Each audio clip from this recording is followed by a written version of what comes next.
Pasemos ahora a dimensionar los diodos. Hemos vuelto a copiar el circuito en esta página y todos los valores calculados y obtenidos de la anterior parte, ¿vale? Entonces, para el dimensionamiento del diodo necesitamos fijarnos en la tensión de ruptura máxima del diodo, la corriente forward media del diodo, la corriente de pico que tiene el diodo, y hay ocasiones en las que el fabricante también te da la corriente forward eficaz del diodo.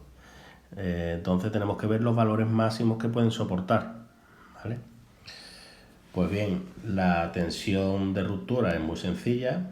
En este caso, la tensión de ruptura máxima evidentemente va a ser, como en el problema 1, tiene que ser siempre mayor que Vs máxima, y en este aspecto esto era 16,97 voltios. Bien, para el cálculo de la corriente media en el diodo, esto es I forward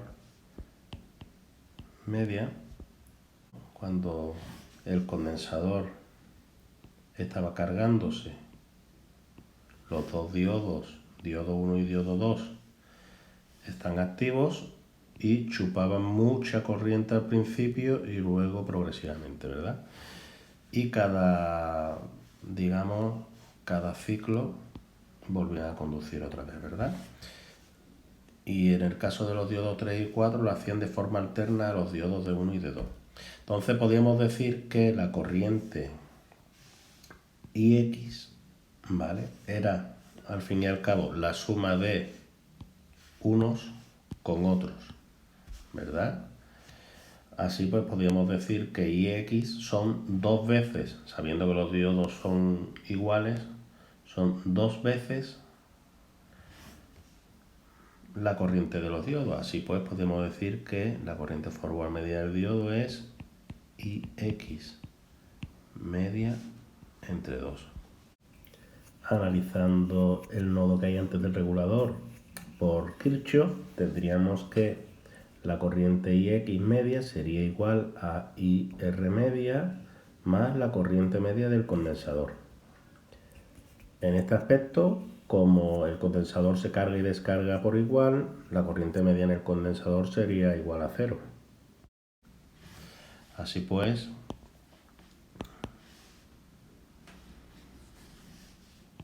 tendríamos que IX media es igual a IR media, ¿verdad? Y bien, por otra parte, considerábamos que IO era prácticamente IR porque decíamos que la corriente quiescente la considerábamos 0. Así pues, IX media va a ser igual a IR media, que es IO media, ¿vale? Bien, todo esto lo hemos hecho para aplicarlo aquí.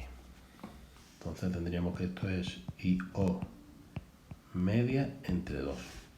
IO media me lo da el enunciado, que es 0,27 partido por 2, 0,135 amperios.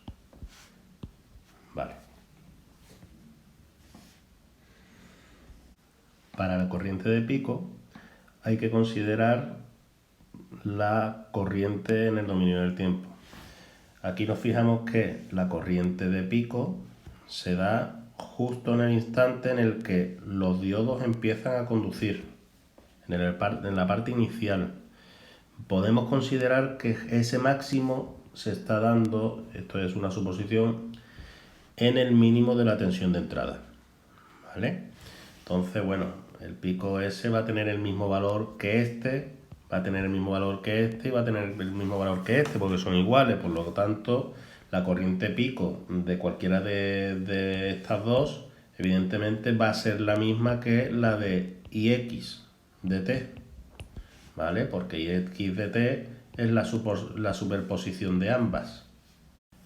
Bien, pues como tenemos que fijarnos en la escala temporal, la corriente en el dominio del tiempo vamos a analizar primero este nodo de aquí, por ley de Kirchhoff, que sabemos que es Ix de t va a ser igual a Ir de t más Ic de t.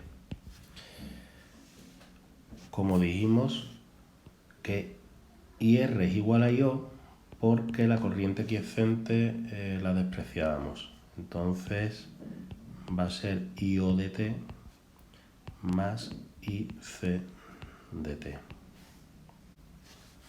Como bien sabemos, la corriente del condensador en el dominio del tiempo viene determinada por su capacidad y la variación de tensión en el condensador respecto del tiempo.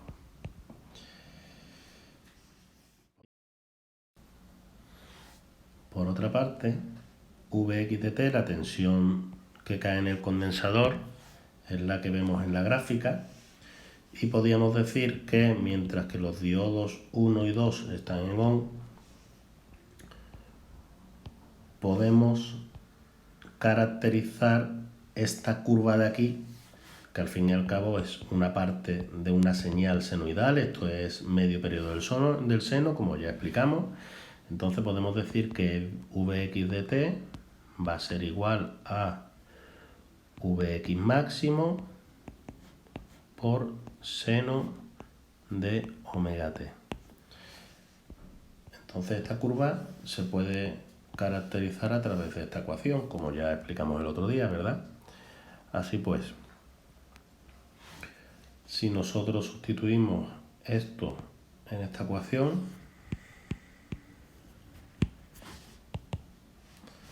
vamos a tener que Ic de t va a ser igual a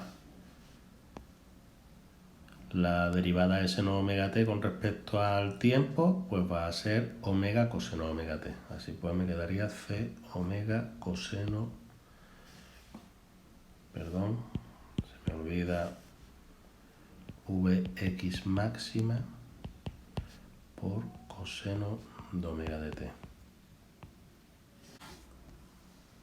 Tenemos que dejarlo como Ix de t va a ser igual a c omega por Vx máxima por coseno de omega t más Io de t es lo que me queda. La corriente Io de t sabemos que es corriente continua constante de 0,27 amperios, me lo dan enunciado, así que para nosotros no es ninguna incógnita. ¿Cuándo se da el valor máximo, el valor pico de corriente? Pues ya lo hemos dicho, ¿verdad? Se da justo, o lo suponemos que se da justo cuando tenemos el valor mínimo de tensión en el condensador, ¿vale? Entonces, en este punto de aquí, Vx mínima, se da la corriente forward máxima o la corriente X máxima, ¿vale? Entonces, justo en este punto de aquí, que vamos a denotar como con el ángulo alfa. Como ya dijimos, cualquier parte de esta curva de aquí puede ser expresada como tensión V de X tal, ¿vale? Entonces se va a dar el mínimo en el ángulo alfa. Se va a dar el mínimo en el ángulo alfa. Por tanto, Vx mínimo, ¿vale? Se va a dar el mínimo, es Vx máxima por seno de alfa. Vx mínimo y Vx máxima la tenemos, ¿vale? Entonces simplemente despejamos seno de alfa y me queda que es igual a Vx mínimo entre Vx máxima. Vx mínimo era 11 voltios y esto era 14,97. Y me queda que seno de alfa es 0,735. Vale. ¿Cuánto será alfa? Pues alfa lo tengo de hacer el arcoseno de 0,735 y me tengo que es un valor de 47,3 grados. Vale. Bien. Hemos dicho que cuando la tensión es mínima, la corriente es máxima. Entonces, como tenemos esta expresión de aquí, vamos a obtener que Ix máxima se va a dar cuando omega de t es alfa, ¿vale? En el mismo momento que Vx es mínima, ¿verdad? Entonces,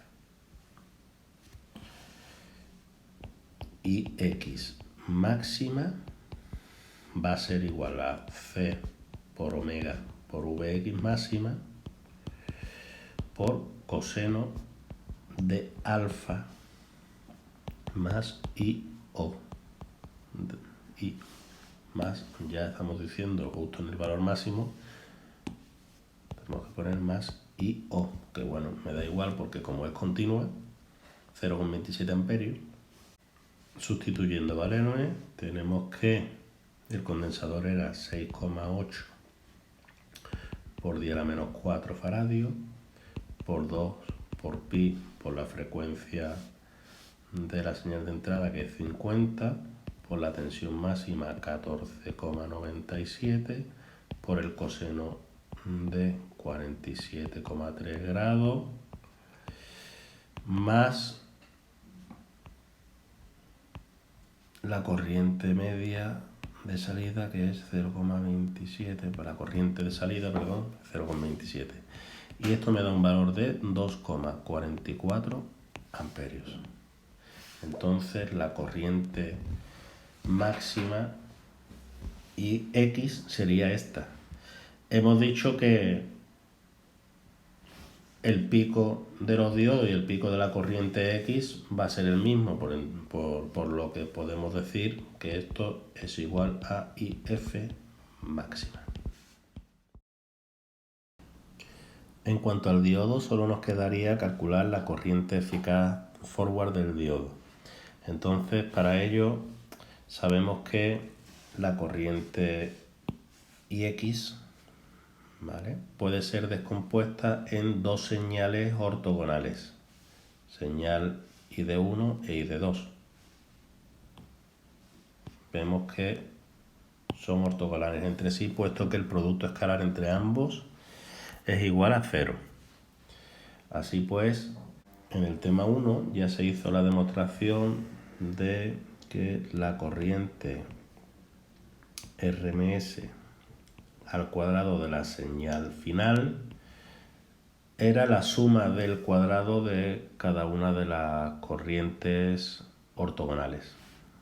Así pues, I forward 1 en RMS al cuadrado, el diodo 1, vamos a decirlo, más ID2 RMS al cuadrado. Como sabemos que la corriente que circula por el diodo cuando conduce es I forward, es la corriente forward en cada uno de ellos y exactamente idéntica, pues podemos decir que I cuadrado XRMS es igual a 2 veces, sacando factor común, de I forward en RMS al cuadrado. De esta forma, y despejando I forward, obtenemos que sería igual a la corriente eficaz X partido por raíz cuadrada de 2.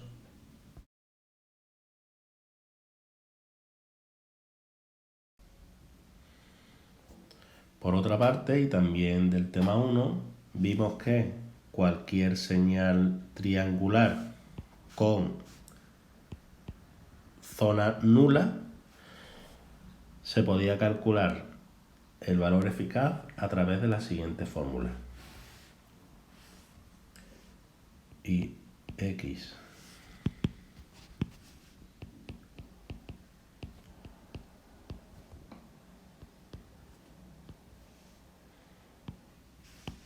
como la raíz cuadrada de 2/3 IX media por IX máxima. Bueno, IX media la conocemos, IX máxima también, porque la hemos calculado antes. Así que simplemente debemos sustituir 2/3 y X media la tenemos que es igual a I media 0,97 y la X máxima la calculamos antes, que era 2,44. Y esto me da 0,66 amperios. Y por tanto, sustituyendo en la fórmula que obtuvimos antes, tenemos que sería IX RMS partido por raíz de 2. Y esto me da un valor de 0,47 amperios. Bueno, pues una vez obtenido todos los parámetros que nos interesan para el dimensionamiento del diodo, hay que aplicarle un margen de seguridad del 30%. Así, multiplicando por 1,3 a todos los valores que obtuvimos, tenemos lo siguiente que se muestra a continuación.